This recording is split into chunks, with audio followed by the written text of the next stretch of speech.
Moi je suis la 6e génération d'éleveurs de porc à Pusignan. Je me suis installé en 92 en GAEC avec mes parents.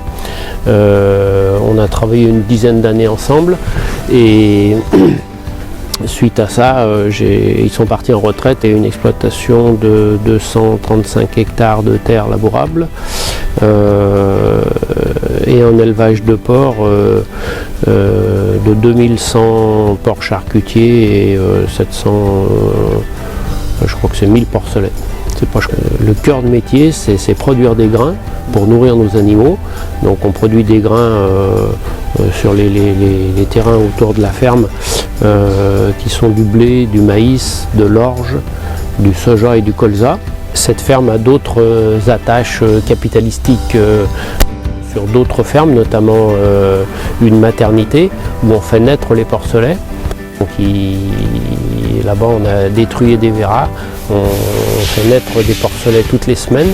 Les 21 jours, il y a un lot de porcelets de 8 kg qui arrive ici à Pusignan. La majeure partie des animaux qui arrivent à Pusignan repartent pour du détail et demi-gros, c'est-à-dire soit des particuliers qui achètent un porc pour l'élever eux-mêmes, pour le saucissonner en fin d'année, mais la plupart c'est donc du demi-gros, c'est des gens qui font de la charcuterie à la ferme.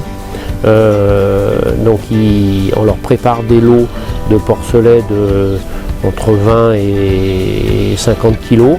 Ils finissent de les élever chez eux et derrière ils les font abattre dans un abattoir agréé, ils ramènent la viande et ils préparent de la charcuterie ou de la viande fraîche. On est 7 personnes à occuper différents postes. La plupart des gens sont quand même assez polyvalents, mais ont une base de spécialisation, production végétale ou production animale. Donc ça c'est du maïs qui a été broyé à la récolte, il est conservé en silo et il va servir, c'est la base de l'alimentation de nos porcs. Maintenant environ 25 ans, ces rebuts de fabrication de l'agro-industrie, donc ils ne sont pas des invendus, c'est des rebuts de fabrication.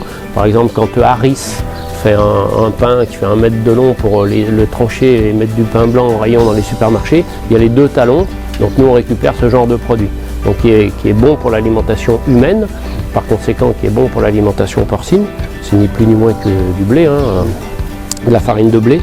Donc on récupère dans les industries agroalimentaires sur un cycle vertueux, c'est-à-dire que les animaux produisent des déjections. Ce produit-là, il va 2 fois par an fumer les cultures, en épandage, mais en épandage avec enfouissement pour qu'il y ait le moins de nuisances olfactives possible. Ces cultures vont pousser grâce à cet engrais de ferme, qui est un engrais pas chimique, va pousser et va produire du grain pour nourrir ces animaux qui eux vont nourrir l'homme lorsqu'on abattra l'animal pour le mettre en carcasse et le transformer quand c'est de la salaison, et retour au sol de la merde. Enfin, c'est un cycle vraiment vertueux comme beaucoup de systèmes agricoles devraient être. Dans cet ordinateur, enfin, on lui dit par exemple à la vanne 11.5 tu as 4 porcs, il y a 159 jours qui sont là, ils font 92 kg de moyenne, ça c'est lui qui le calcule. Il faudra leur donner 2,3 kg d'aliments par jour. Donc maintenant on fait 2 repas, le matin et le soir. Tu vas lui mettre 25% de lactosérum, tu vas lui mettre 21% de maïs humide, ce qu'on a vu tout à l'heure, et tu vas lui mettre 53% de farine.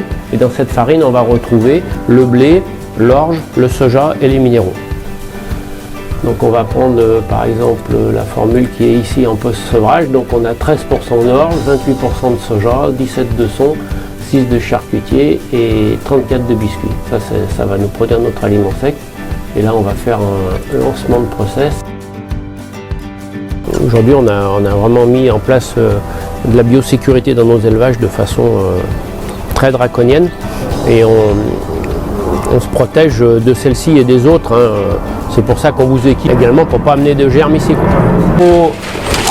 Ce lot de porcelets, il est arrivé Il y aura 21 jours mercredi prochain, donc là on est mardi, demain, donc demain ils auront 21 jours, ils ont 20 jours chez nous.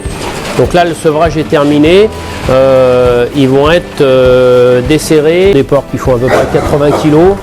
Donc là ils ont une alimentation en soupe, hein, dans une auge en inox.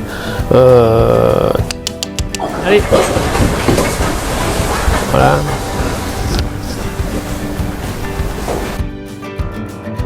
L'air extérieur rentre dans ce bâtiment par les combles.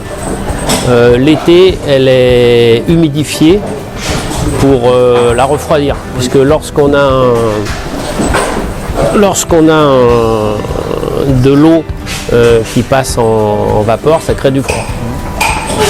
Donc cet air sain va arriver par les petits trous du plafond, qui s'appelle un plafond diffuseur, va oxygéner les animaux. Elle va devenir de l'air vicié, qui sent le cochon. Cette air, elle va remonter par les hottes qu'on voit au milieu de la salle, les extracteurs, qui sont reliés à un laveur d'air. C'est une pièce en béton où l'air arrive. L'air, elle va passer à travers des nids d'abeilles. Elle va repartir dans l'atmosphère, elle va passer à travers des nids d'abeilles. Et au-dessus de ces nids d'abeilles, il y a une aspersion très forte de l'eau en recyclage qui vient laver cet air. Alors, la fosse à lisier, donc dans lequel est stockée la merde, on a un stockage réglementaire de 10 mois. C'est-à-dire qu'on est obligé de garder les lisiers 10 mois, ce qui n'est pas quand même sans poser des problèmes olfactifs, puisque un lisier comme ça qui reste en permanence longtemps, il a tendance à travailler, donc les fosses sont bien bâchées. La réglementation, elle est fondée, elle est même plutôt intelligente. C'est pour apporter l'élément fertilisant contenu dans l'azote, le phosphore et la potasse contenu dans la merde, pour l'apporter lorsque la culture en a besoin. Le lisier de porc, donc, il est étendu grâce à 2 tonnes à lisier, qu'on a à nous. Donc on a une plus grosse à ma droite qui nous sert donc, sur la route à charrier ce lisier pour qu'ensuite le vider dans des caissons à la parcelle, pour que celui qui est dans le champ avec la plus petite tonne avec l'enfouisseur puisse tourner en continu sans s'arrêter. Donc, comme j'expliquais auparavant, donc, voilà l'écran du fameux GPS donc, géré par satellite. Donc ici on peut voir le réseau satellite qui est bon aujourd'hui. Donc on fait go. Et là on peut voir que si je tourne les roues, le tracteur va se replacer tout seul sans que je touche le volant. Il va se replacer sur sa ligne. Donc ça c'est tout géré par satellite avec une antenne qu'on a sur le toit.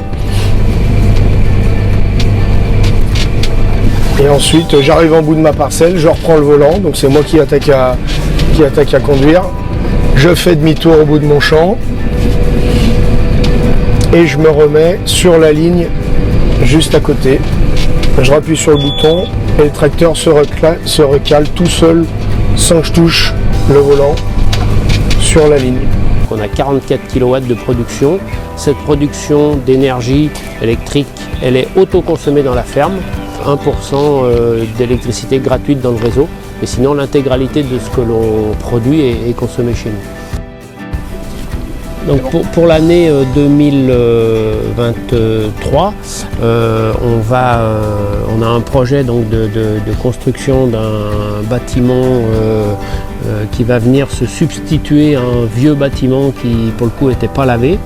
On peut d'ores et déjà vous avertir qu'on fera une inauguration de ce bâtiment et une fête sur cette ferme qui durera 2 jours. Où ce sera une porte ouverte, ce sera ouvert au grand public, où on aura des ateliers d'explication de notre métier, des ateliers de dégustation, etc. Et ça se fera sur 2024, donc soit fin du printemps, juin, soit septembre. Voilà. Donc là, la date est encore pas définie, mais c'est certain qu'on va inaugurer cette nouvelle ferme.